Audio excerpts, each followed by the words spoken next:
Hello everybody, PowerJack here, and welcome to Let's Talk About Games Dark Souls 3. So let's go right into it. Dark Souls 3 is a series since 2011. Started with Dark Souls 1 for the PS3, Xbox One, for the not Xbox One, my bad, PS3, 360, and PC. Soon to be remastered in 2 months from now, which is why I made the video. Then followed by Dark Souls 2, which appeared around 2012 for PS3, 360, PS4, Xbox One, and PC. Then followed soon after in 2016 by Dark Souls 3, which is what you're seeing here, is what we're talking about today. The last of the Dark Souls games that will ever be developed, besides remasters. So, Dark Souls 3's premise is the first flame is dying once again, and you are a person known as the Unkindled One, or the Ashen One, or of Unkindled Ash.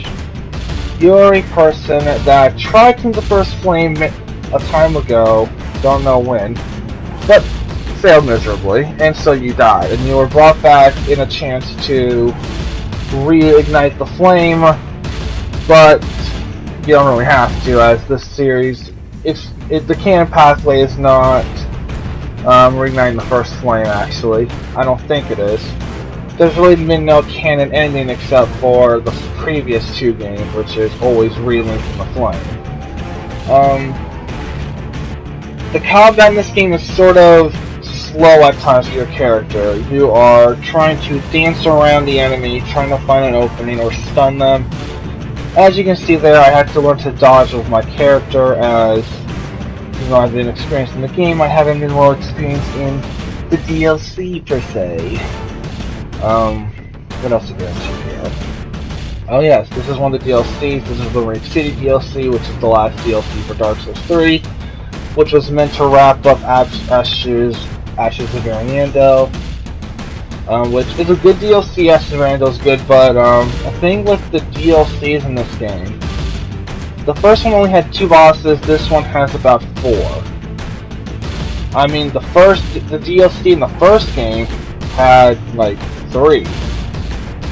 If I'm correct, I haven't played it myself, but I do know it has Artorias and Mundus. But I don't know if there's any other ones. I think it is 3. No, it's 4. It's 4 actually. But that was the first DLC for Dark Souls ever made. Then Dark Souls 2 comes out with 3 DLCs, if I'm correct. And it leads to, well, a lot of cool things happening. There's a couple bosses in there, but they're all a lot more than what this game had. And also Dark Souls 2 has the most bosses in the entire Souls series. But the combat in this game is very waltzes, unlike so the only thing about it is, think of Bloodborne as the tango, just fast paced and almost non-stop. This game is like the waltz. You're very slow, you're trying to move around, you're not going very fast. You're just trying to piece together everything through your character's movements. What else? Servers, with the online, servers could use some maintenance better, because there's still this thing called phantom lag, where you dodge a character's attacks or you roll just out of range, but you still take damage for it. So it's like, think of my axe there. It's not a very close range, it's not a very long range weapon, it's very close and personal. Now if an opponent rolled away just out of my axe's range, or a little bit away, but on my screen I hit them, but on their screen they were nowhere near me, that counts as a form of phantom lag, in the fact that my screen said I hit them, their screen said I did not hit them. It's also based off of who's the host too. But it's not really that good, because this game relies on peer-to-peer servers instead of dedicated servers, which, if everyone knows about peer-to-peer, they're worse in the fact that connection's a bit hard to maintain. Secondly, hackers exist, and Dark Souls is riddled with hackers, from first game all the way to this one, on every platform. Which is bad, because I've had experiences with hackers from all 3 games. You can deal with the basic infinite health guy by knocking them off a cliff. It's not that bad. But there are hackers that are like, oh, I backstab the air in front of me, and I teleport you to me. It's like that simple. But it's hard to fight these things. So I do think From Software needs to learn how to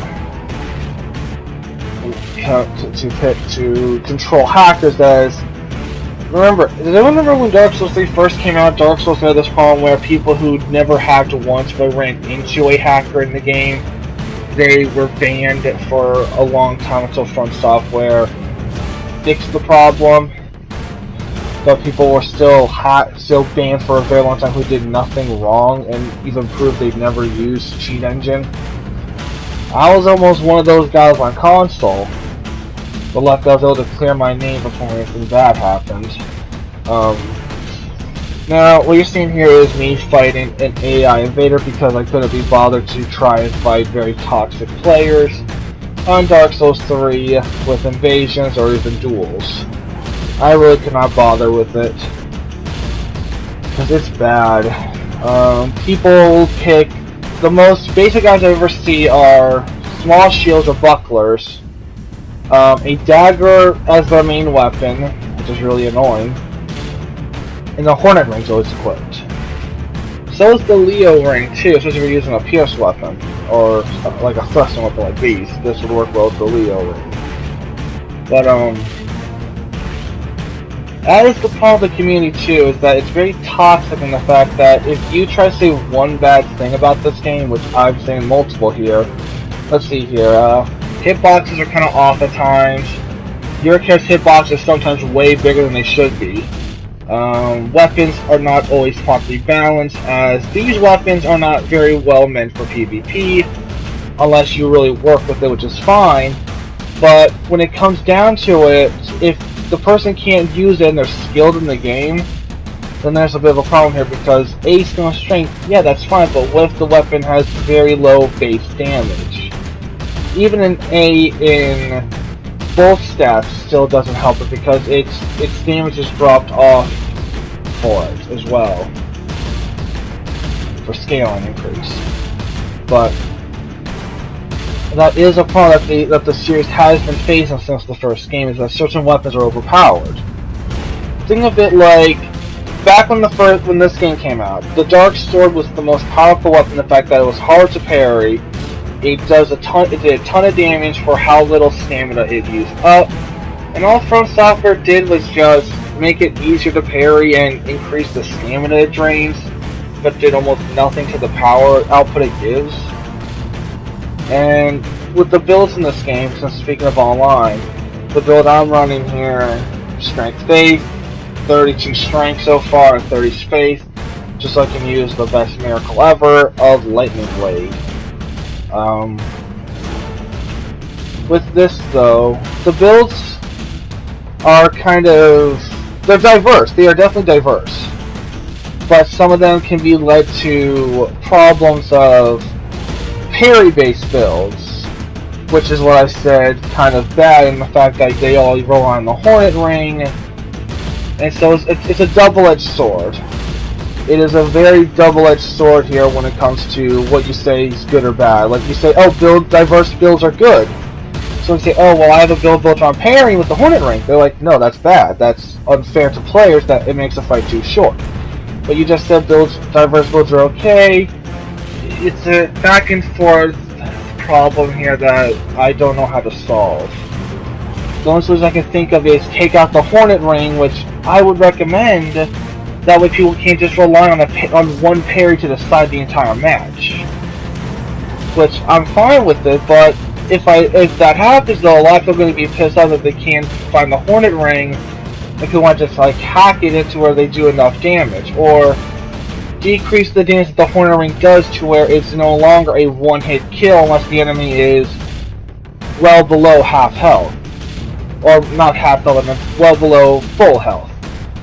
So it's like, take my health bar and have me run that damage right there. And if they hit me with the Hornet Ring, that's fine, I lose. But if I'm at full health, parried, riposted with the dagger and the Hornet Ring, it leads to complications in the fact that that's how a lot of people leave the game. A bunch of good, honest Dark Souls that I've known about 20 or more, they've all quit because of the Hornet Ring being a problem. And I don't blame them. I've almost quit myself over the Hornet Ring, but I'm like, just find people that don't use the Hornet Ring. Just don't. But the game's good in all the fact that even though I'm complaining. I've been playing this game for years. I've been playing these games for years, and I'm not going to stop anytime soon. But I do also want to commemorate with this video with Dark Souls Remastered. That's why I did this video to begin with. It's taking me over an hour to record the audio for it because, oh my god, I keep stumbling my tongue, so I'm just going to stick with this one I'm recording here. What else I could to say? It's good in the game because it's challenging, and challenge is always a good game. It is always a good mechanic to have a challenge without it being unbalanced. Thinking back to the first game, which was only 30% done. That's all it was. The first game was just a 30% of what they originally intended to be in the game. Which is why when the first game was out, characters could get hit through walls, people were hitting through walls, and the hitboxes were very awesome with the servers. But that's something that they did what they could with what they had. But still, thank you FromSoftware for making these games, and Miyazaki, I respected that you're done with Dark Souls. I do hope that you have a good job doing whatever other games you're doing, like Armored Core or whatever you're going back to. My name is Pyrojack. I'm glad that you all watched this video with me today. Please like, comment, subscribe, tell me what I can do to improve my videos right now, as I know my voice is annoying, but I can't do anything about it. I don't have any room for proper audio canceling or anything, so just please help me out, find more things I can fix with. Okay? Thank you. Bye. Have a lovely day as well, too.